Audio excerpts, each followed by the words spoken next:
ভাই দুনিয়াতে যেরকম যুদ্ধ শুরু হয়েছে এটা দেখে ভাই আমি টেনশনে পড়ে গেছি যে ওয়ার্ল্ড ওয়ার 3 যদি সত্যি সত্যি একবার শুরু হয়ে যায় তাহলে বাংলাদেশ নিজেরা বাঁচাইবো কেমনে, বাংলাদেশের ডিফেন্সের অবস্থা কি। বাট পরে আমি রিয়েলাইজ করলাম যে আমাদের তো চিন্তার কোনো কারণই নাই। হ্যাঁ, কারণ আমাদের কাছে দুনিয়ার সবচেয়ে বেস্ট ডিফেন্স রয়েছে। কি বিশ্বাস হইতেছে না? আমারও হইতেছে না। বাট চলো তোমাদেরকে আমাদের ডিফেন্সের সাথে পরিচয় করায় আনি।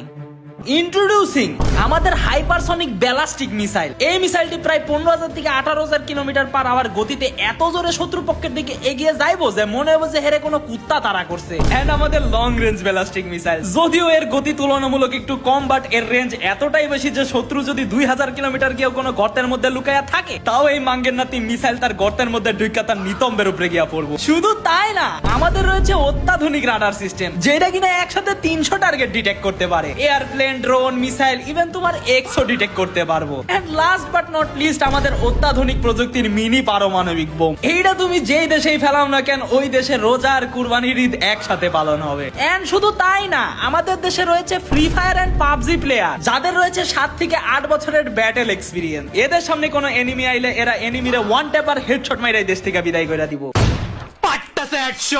So we are completely safe. আমাদের চিন্তার কোনো কারণই নাই। নাকে সরিষার তেল দিয়া ঘুমাও। তোমরাও যদি এই বিষয়ে আমার সাথে এগ্রি করো তাইলে রে ভাই আমারে কমেন্টে জানাও। আর এরকম মাইন্ড ব্লোয়িং ইনফরমেটিভ ভিডিওর জন্য অবশ্যই ফলো মারো।